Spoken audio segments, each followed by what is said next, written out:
Halo guys, apa kabar kalian semua? Mimin di sini bakal melanjutkan alur cerita Sword Star. Disclaimer dulu bahwa kemungkinan besar ada perbedaan antara novel dan versi Donghua-nya, tapi alur cerita utamanya tetap sama. Jadi tanpa ragu, Mimin akan membawakan alur ceritanya di ruang dimensi yang gelap dan sunyi, di mana hanya cahaya redup yang menyinari.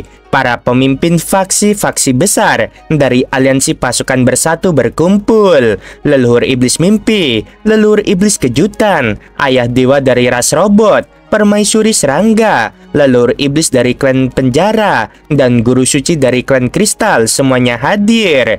Masing-masing dengan ekspresi muram yang mencerminkan kekalahan yang mereka rasakan. Mereka sudah tahu situasi yang tengah mereka hadapi. Leluhur iblis mimpi memecah keheningan. Suaranya dalam dan tegas, namun ada rasa cemas yang tak bisa disembunyikan. Sejak awal, hubungan kita dengan umat manusia sudah dipenuhi dengan permusuhan yang mendalam. Bahkan jika kita mengalah kali ini, bagaimana bisa mereka melupakan apa yang telah terjadi? Dengan kebencian yang tumbuh begitu dalam, bagaimana mereka tidak akan berbalas dendam di masa yang akan datang? Permaisuri serangga yang selama ini selalu dikenal karena kecerdikannya menatap jauh ke depan, matanya tajam. Benar, ini adalah awal dari kebangkitan mereka. Ketika manusia semakin kuat di masa depan, permusuhan yang kita bangun hari ini akan menjadi alasan kuat bagi mereka untuk menyerang kita. Kita telah memberi mereka kebencian yang akan terus membara. Itu benar, leluhur iblis kejutan mengangguk, ekspresinya serius. Mereka akan membayar kita. Itu sudah tak terhindarkan. Ketika mereka menjadi lebih kuat, kita akan berada dalam posisi yang lebih lemah. Semua yang ada di ruang pertemuan itu tampak sepakat. Tak ada yang membantah. Kemenangan manusia adalah kenyataan yang harus diterima. Namun, rasa kecewa dan ketidakberdayaan mereka tak bisa dihindari.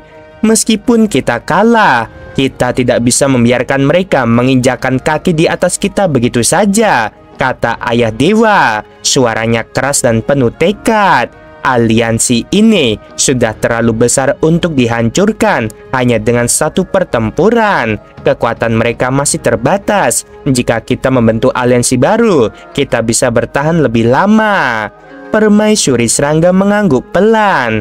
Itulah sebabnya aku mengusulkan hal ini. Kita harus membentuk aliansi baru, khusus untuk menghadapi ancaman dari manusia. Aliansi ini tidak akan meminta imbalan apapun. Hanya satu hal, ketika ancaman dari manusia semakin besar, kita akan saling membantu, memberi dukungan, dan melindungi ras kita bersama. Bagaimana pendapat kalian? Usulan yang baik, jawab leluhur iblis dari klan penjara. Suaranya mengandung persetujuan. Jika kita bertahan dalam aliansi ini, kita bisa menghadapi ancaman mereka. Kita harus mempersiapkan diri menghadapi masa depan yang penuh ketidakpastian ini.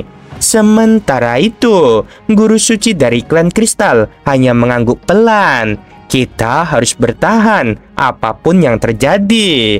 Meskipun pertemuan ini penuh dengan persetujuan, di luar sana perang masih berlangsung. Para Universe Master dari manusia merayakan kemenangan mereka, merasakan semangat yang luar biasa setelah berperang dengan pasukan bersatu yang begitu kuat.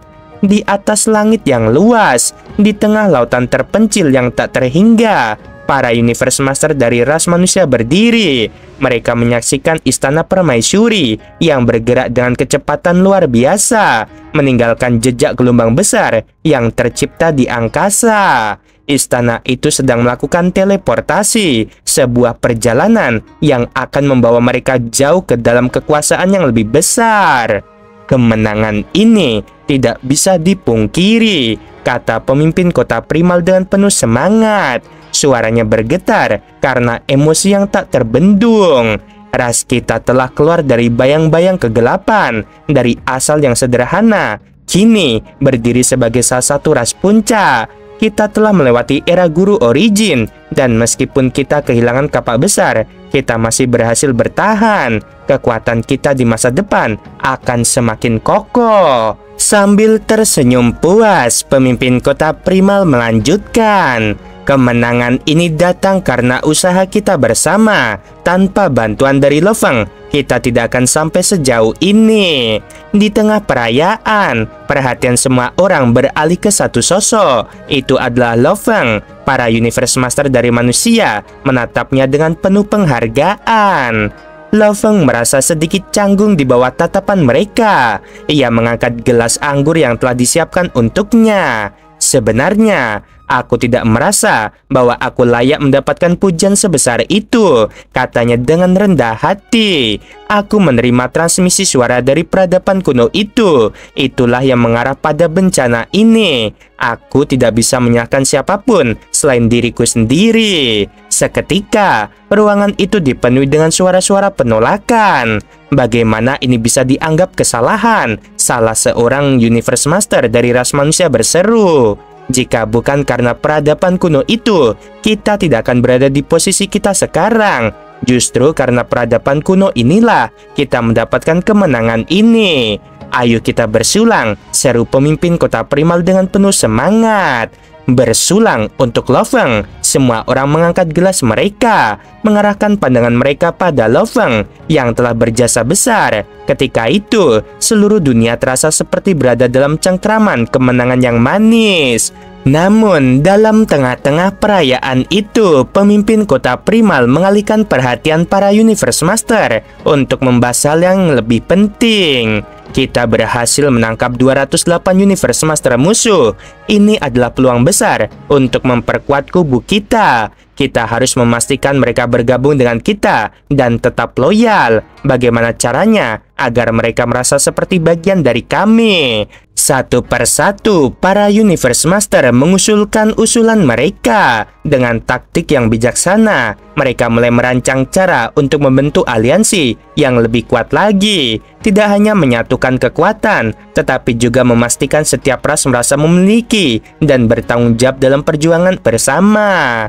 Untuk menjaga mereka tetap loyal, saran seorang Universe Master, kita bisa memberikan mereka kebebasan untuk menjelajahi alam semesta primal setiap 10 era, memberikan mereka waktu untuk menemukan kebahagiaan pribadi mereka. Selain itu, kita akan mengirimkan kesatria untuk menjaga mereka dan memberi rasa aman.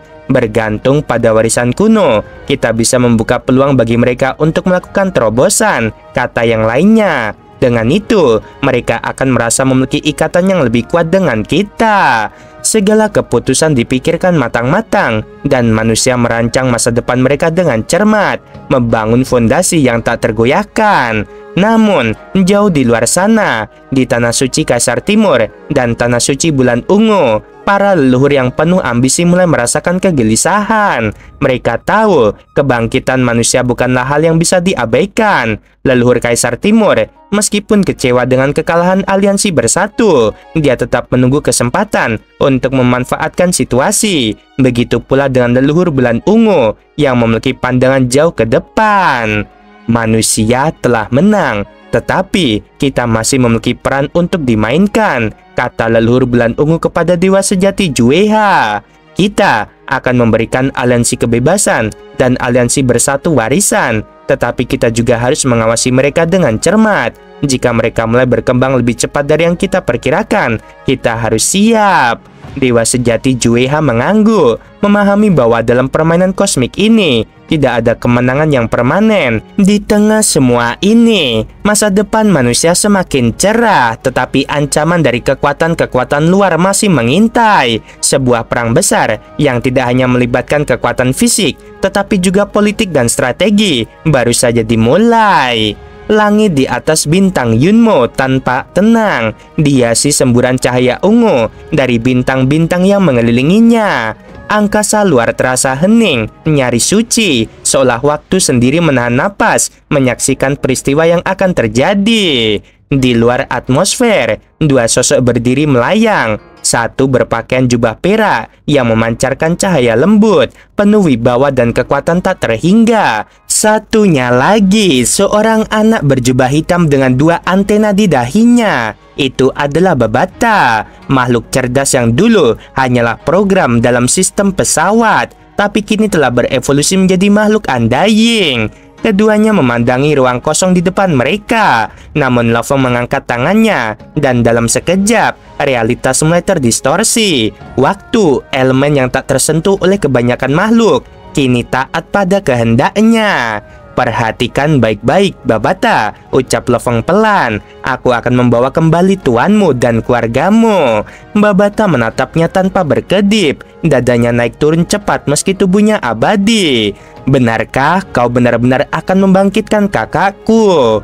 Loveng mengangguk, lalu menutup matanya sejenak. Begitu ia membuka mata, ruang di depannya mulai bergetar. Arah waktu dibalik, adegan-adegan dari masa lalu berputar dengan kecepatan tinggi. Bangunan yang dibangun, lalu hancur, lalu muncul kembali. Cahaya, puing-puing, kehancuran kehidupan, semuanya bergerak mundur. Tiba-tiba, ia menghentikan aliran waktu. Di sana, melayang di tengah angkasa, sebuah pesawat luar angkasa berbentuk segitiga muncul perlahan. Itu adalah pesawat Yunmo. Loveng mengangkat satu tangan, dan dari dalam pesawat, beberapa makhluk perlahan dimaterialisasi. Satu persatu, sosok mereka terbentuk kembali. Di antara mereka, berdiri tegak seorang pria muda, gagah, tampan, mengenakan jubah hitam dengan sorot mata tegas. Di belakangnya, 9 makhluk undying berdiri dalam formasi rapi. Itu para budak jiwa Huyanbo. Babata, bisik Loveng. Apakah itu dia? Babata menatap tak berkedip lalu mengangguk keras. Ya, itu kakak dan yang lainnya. Loveng memejamkan mata. Dalam sekejap, ruang tempat makhluk-makhluk itu berdiri membeku. Mereka tak bergerak, seakan waktu sendiri menahan mereka di momen itu. Sekarang, gumam Loveng, kita bawa mereka kembali. Membawa kembali kehidupan dari masa lalu adalah perbuatan yang melawan seluruh prinsip dasar alam semesta. Ada harga yang harus dibayar. Hukuman besar menanti siapapun yang berani melakukannya. Tapi Loveng, dia adalah salah satu makhluk terkuat yang pernah ada, dan beban itu ditanggung dengan tenang. Saat waktu dikembalikan ke alirannya, tubuh-tubuh itu mulai hidup. Napas mengalir, energi mengalir dalam nadi mereka. Dalam hitungan detik, mereka semua berdiri dalam diam, bingung, memandang sekeliling. Pintu pesawat terbuka perlahan, dan Huyanbo berjalan keluar dengan langkah mantap, tak menyadari bahwa waktu telah mengubah segalanya. Para budaknya mengikutinya. Pandangan mereka menyapu ruang hampa di sekitar. Dan di sana, berdiri Babata, menatap lekat-lekat pada pria itu. Kakak, bisiknya. Huyanbo menoleh, matanya membelalak. Ia seperti melihat hantu dari masa lalu. Apakah kamu Babata? Suaranya gemetar. Apakah itu kau? Babata tak mampu menahan diri. Tubuh mungilnya melesat berteleportasi ke depan Huyanbo dan memeluknya erat. Wajahnya terbenam di dada pria yang telah membesarkannya. Kakak, aku merindukanmu. Tangisnya pecah. Huyanbo berdiri mematung. Perlahan ia mengangkat tangannya dan membelai kepala Babata. Kau masih hidup, tapi bagaimana bisa? Babata mengangkat wajahnya, tersenyum dengan air mata membasahi pipi.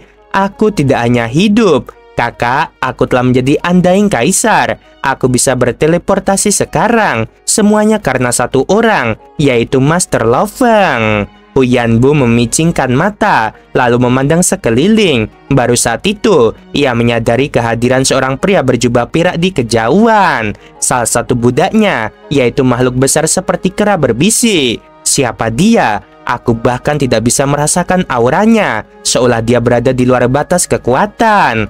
Babata mengangguk dan mengusap matanya. Dia adalah pemimpin Bima Sakti, salah satu makhluk terkuat di seluruh ras manusia dan di alam semesta asli. Tanpa dia, kalian tidak akan bisa kembali. Huyanbo dan para budaknya semua terpaku. Mereka menatap Lo Feng seolah melihat entitas ilahi. Dan Lo Feng dengan langkah ringan melangkah maju. Angin lembut berhembus meskipun mereka berada di luar angkasa. Setiap langkah Lo Feng seolah mengguncang ruang, tapi aura yang terpancar darinya menenangkan, tak menakutkan. Lo Feng berhenti tepat di depan Huyanbo dan menundukkan kepala.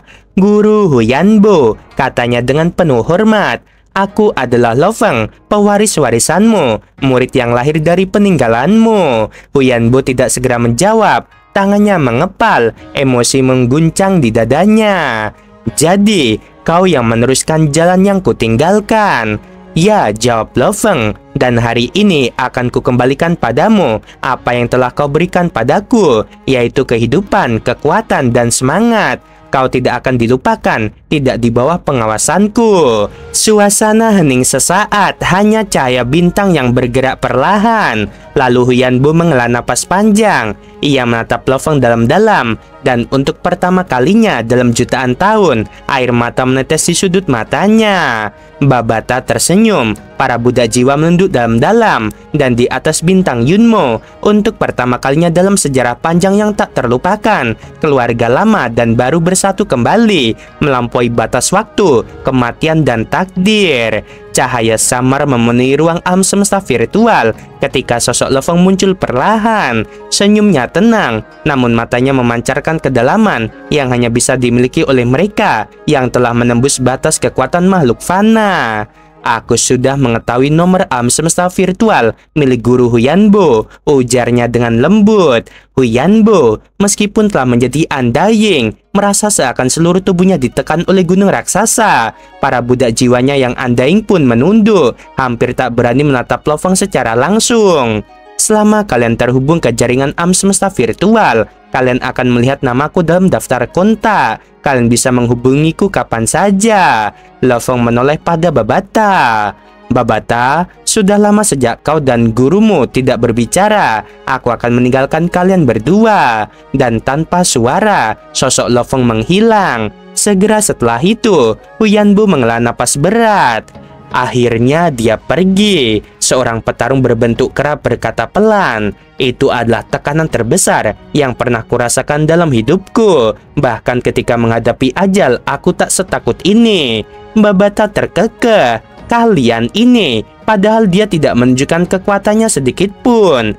Huyanbo menepuk kepala Babata. "Bagimu, dia hanyalah Lo Feng, tapi bagi kami, dia adalah makhluk agung, penguasa tertinggi dari manusia. Bahkan jika dia berutang budi padaku, aku tetap harus menunjukkan rasa hormat. Jika tidak, kehancuran bisa datang dalam sekejap."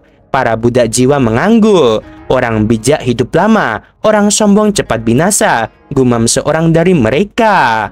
Babata menarik napas. "Kalian tidak salah. Bahkan aku yang mengenalnya sejak dia masih prajurit biasa, sekarang merasa gugup saat menyapanya. Dulu aku memanggilnya Lo Feng, sekarang rasanya tak pantas." Huyanbo menatap kekosongan ke arah tempat Lo Feng menghilang. Warisan yang rusak, siapa sangka bisa melahirkan makhluk sehebat itu.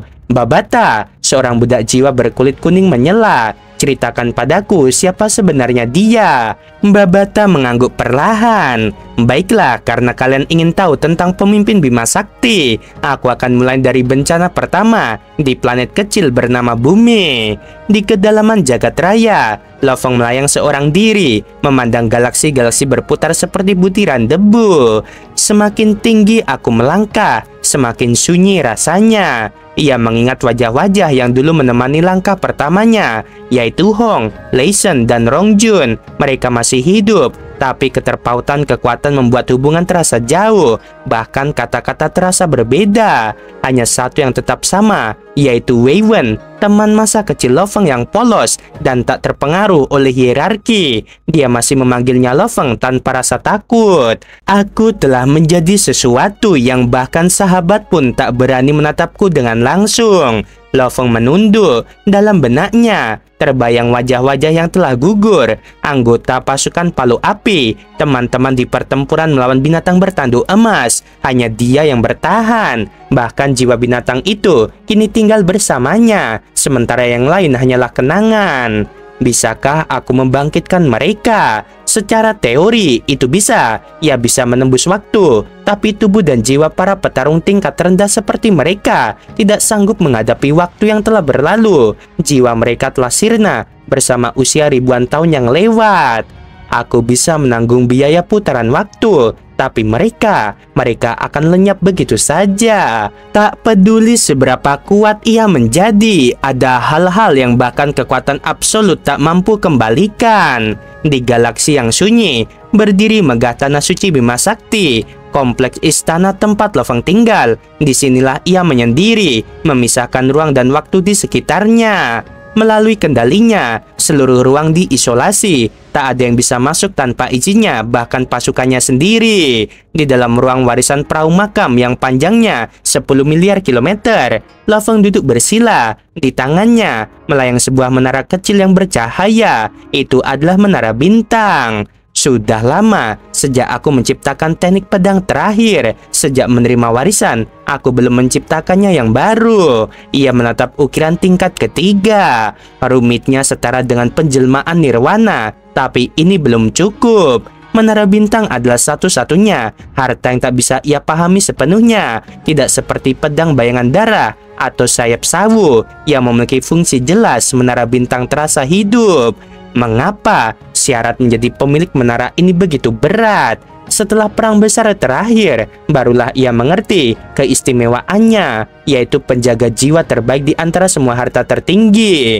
Dengan kecepatan waktu 10.000 kali lipat di dalam ruang warisan, Lofeng mulai berlatih kembali. Ia bukan hanya ingin menjadi kuat, ia ingin menyempurnakan dirinya di level tertinggi. Ratusan tahun berlalu dalam sekejap. Lofeng membuka matanya. Aura di sekitarnya bergetar, tapi pikirannya tak sepenuhnya tenang. Sekolah dewa leluhur memanggilku. Ia melihat token dari dewa leluhur, kristal energi yang mulai bersinar. Ini bukan sembarangan undangan, bahkan untuk makhluk seagung dirinya. Ini adalah panggilan langsung dari pusat kekuatan. Jika mereka memanggilku sendiri, pasti ada sesuatu yang besar terjadi. Tanpa ragu, Lofeng menghilang. Di Pulau Baunia, yaitu pusat wilayah rahasia sekolah dewa leluhur, dipenuhi energi purba. Istana besar berdiri di tengah pulau, dan di sana sebuah suara menggema. Lofeng, datanglah. Ada sesuatu yang sangat penting tentang umat manusia. Lofeng menapakkan kakinya dengan tenang. Di matanya tak ada keraguan, hanya ketegasan makhluk agung. Mari kita lihat rahasia macam apa yang akan terungkap kali ini.